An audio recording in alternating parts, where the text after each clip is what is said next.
So, ఆ 21 స్కిల్స్‌లో ఇంకొక skill ఏంటిదంటే ఫైనాన్షియల్ స్కిల్. ఈ ఫైనాన్షియల్ స్కిల్స్ అనేటియి ఓన్లీ సంపాదించడం ఒకటే కాదు. ఆ సంపాదించిన మనీని ఎక్కడెక్కడ మనం స్పెండ్ చేస్తున్నాం, ఎక్కడెక్కడ స్పెండ్ చేయాలి అండ్ ఎక్కడ ఇన్వెస్ట్ చేయాలి, ఎక్కడ ఇంట్రెస్ట్ రేట్స్ ఎక్కువుంటాయి అండ్ దేనివల్ల మనకు రిటర్న్స్ ఎక్కువుంటాయి అనే పాయింట్‌ని తెలుసుకోవడం చాలా చాలా ఇంపార్టెంట్. అంటే ఫైనాన్షియల్ స్టెబిలిటీ అనేది లైఫ్‌లో మోస్ట్ ఇంపార్టెంట్ థింగ్. ఒకవేళ అది గనక లేకపోతే మన యాక్టివ్ లెవెల్ అనేది పడిపోతుంటది. అంటే ఫర్ ఎగ్జాంపుల్ నీ దగ్గర ఒక 10,000 అకౌంట్‌లో ఉన్నాయనుకో, దానికి ఉండే నీ కాన్ఫిడెన్స్ వేరే ఉంటది. అదే రూ. 10 కూడా లేవనుకో అకౌంట్‌ల అప్పుడుండే కాన్ఫిడెన్స్ వేరేగా ఉంటది. సో, దానికి ప్రతి దానికి చిన్న ప్లానింగ్ అనేది అవసరం. అంటే ప్రతి మంత్ ఎంత సేవ్ చేస్తున్నాం అనేది ఇంపార్టెంట్. ఆ సేవ్ చేసిన మనీని ఎక్కడ మనం ఇన్వెస్ట్ చేస్తున్నాం అనేది కూడా చాలా ఇంపార్టెంట్. అంటే ఇప్పుడు నువ్వు సేవ్ చేసి ఓన్లీ ఆ బ్యాంక్‌లో పెట్టేస్తే ఎంత ఇంట్రెస్ట్ రేట్ వస్తది? లేకపోతే మిత్తికిస్తే ఇంట్రెస్ట్ రేట్ ఎంతొస్తది? ఆ మిత్తి నుంచి మనకు వస్తాయా రావా అనేది కూడా ఒక పాయింట్. అంటే ప్రతిదీ స్ట్రాటజికల్‌గా థింక్ చేసి దాన్ని ఇన్వెస్ట్ చేయడం అనేది తెలియాలి. అంటే ఇప్పుడు కొందరు స్టాక్స్‌లో ఇన్వెస్ట్ చేస్తారు. వాళ్ళకి కొంచెం కొంతమందికి తెలుస్తది దాని గురించి, కొంతమందికి తెలీదు. తెలవని దాని మీద బెట్ ఎప్పుడు కాయొద్దు. సో, స్టాక్స్ అనేటివి కొంచెం డేంజర్. సో, అలాంటివి కాకుండా ఇంకా చాలా ఉంటాయి. ఇప్పుడు దాని విషయానికొస్తే మనం వేరే వేరే ఎపిసోడ్ చేద్దాం. But first things first. కాబట్టి ఫైనాన్షియల్‌గా మనకి ఏది లాభం ఎక్కువిస్తది అంటే think like a business man. Live like a king. అది నేను చెప్పేది సింపుల్‌గా. ఇప్పుడు ఒకవేళ నువ్వు ఫైనాన్షియల్‌గా కరెక్ట్ థింక్ చేయకుండా అంటే నీకొచ్చిన సాలరీని కరెక్ట్‌గా దాన్ని ఎలా యూజ్ చేయాలని గనక తెలుసుకొని అంటే నీకు నువ్వు ఒక ప్లాన్ ఏసుకోవాలి. నీ ప్లాన్ నీకే వర్కౌట్ అయితది. నా ప్లాన్ నాకే వర్కౌట్ అయితది.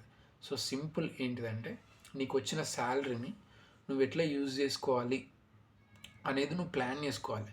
ఆ ప్లానింగ్ గనక లేకపోతే ఫ్యూచర్‌లో దెబ్బ తినాల్సొస్తది. ఆ దెబ్బ వచ్చినప్పుడు ఎవ్వరు తోడుండరు.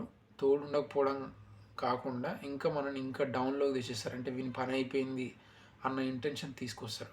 అలాంటిది రాకూడదు. ఫ్యూచర్‌లో అలాంటి ఇబ్బంది పడకూడదు అని అంటే ఈ 21 స్కిల్స్‌లో ఫైనాన్షియల్ స్కిల్ థర్డ్ స్కిల్ అనేది చాలా చాలా చాలా ఇంపార్టెంట్. ఎందుకంటే మనీ అనేది శాసిస్తుంది ఇప్పుడు ప్రపంచాన్ని. సో, దాన్ని మనం అంత చులకనగా తీసుకుంటే మాత్రం కరెక్ట్ కాదు. అంటే ఇప్పుడు కొందరు ఇన్వెస్ట్‌మెంట్ ఎట్లా ఉంటదంటే ఇల్లుల మీద ఇన్వెస్ట్‌మెంట్ చేయడం. అంటే రిటర్న్స్ ఏముండవు. ఆ రిటర్న్ లేని దాని మీద అంటే మనం దేని మీద ఇన్వెస్ట్ చేస్తున్నామంటే ఇప్పుడు స్టార్టింగ్‌లో అంటే నీ దగ్గరున్న మనీని కరెక్ట్‌గా యూజ్ చేయాలి. అదే నేను చెప్పేది. ఇప్పుడు బిజినెస్ మ్యాన్ లాగా ఆలోచించాలి. అట్లా అని చెప్పి ఇల్లు అవసరం లేదా, మరి కార్ అవసరం లేదా అని అంటే దానికుండే దానికుండే ఇంపార్టెన్స్‌నే దానికివ్వాలి తప్ప మొత్తం ఇంపార్టెన్స్ ఖర్చు కిందకెళ్ళిపోవద్దు. ఖర్చు ఎంతుంటదో ఇన్వెస్ట్‌మెంట్ అంతే ఉండాలి. అది నేను చెప్పేది. ఇన్వెస్ట్‌మెంట్ రిటర్న్స్ ఇస్తది. ఒక్కొక్కసారి అది కూడా నష్టాలు తెస్తది. బట్ అది నీకు లైఫ్ లెసన్ నేర్పిస్తది. ఖర్చు అనేది ఏంటిదంటే నువ్వు హార్డ్ వర్క్ చేస్తూ ఉంటావు. నీ హార్డ్ వర్క్ అనేది వేస్ట్ అయిపోతా ఉంటది. వేస్ట్ అయిపోవడం ఇన్ ద సెన్స్ నువ్వు మళ్ళీ పని చేస్తూ ఉండాలి. అదే వన్స్ ఈ ఇన్వెస్ట్‌మెంట్ అనేది ఏదైతే ఉందో అది క్లిక్ అయిందనుకో నువ్వు వర్క్ చేయాల్సిన అవసరం లేదు. అదే నీకు మనీని సంపాదిస్తూ ఉంటది. ఎట్ ది సేమ్ టైమ్ నీకున్న మనీని కాపాడుతూ ఉంటది. సో, అది ఇంటెలిజెన్స్ కిందకి వస్తది. ఆ ఇంటెలిజెన్స్ ఎప్పుడొస్తదనంటే ఫైనాన్షియల్ యాస్పెక్ట్ అనేది నువ్వు అర్థం చేసుకొని దాని మోడల్‌ని అర్థం చేసుకుంటే గానీ రాదు. సో, అందుకని ఈ ఫైనాన్షియల్ థింగ్ అనేది చాలా ఇంపార్టెంటు. జస్ట్ ఒకసారి అయితే అబ్జర్వ్ చేయండి. నేను చెప్పింది ఏదైతే ఉందో అది కొంచెం థింక్ చేయడానికి ట్రై చేయండి. యాజ్ ఇట్ ఈస్‌గా ఫాలో అవ్వడం అట్లా కాకుండా కొంచెం థింక్ చేస్తే బెస్ట్. ఒక వార్‌కెళ్ళినప్పుడు ఒక ఒక సోల్జర్ అంటే ఇప్పుడు ఫర్ ఎగ్జాంపుల్ అతనికి మనీ అవసరం లేదు. కానీ అతని ఎనర్జీ అనేది ప్రతీది ఇంపార్టెంట్. ప్రతీది కౌంట్ అయితుంటది. అంటే ఇప్పుడు ఆ ఎనర్జీని ఎట్లా కాపాడుకుంటూ వెళ్ళాలి అనేది ఒక సోల్జర్‌కి యుద్ధం అవుతది. అదే థింగ్ ఒక లైఫ్‌లో ఒక పర్సన్ ఒక జీవితాన్ని గడుపుతున్నప్పుడు అతని లైఫ్‌లో మనీ అనేది కూడా సేమ్. అక్కడ సోల్జర్‌కి ఎనర్జీ, పవర్ ఇక్కడ సేమ్ ఇప్పుడున్న నార్మల్ సొసైటీలో మనీ అనేది కూడా సేమ్ అలాంటి పాయింట్ ఆఫ్ వ్యూనే ఉంది.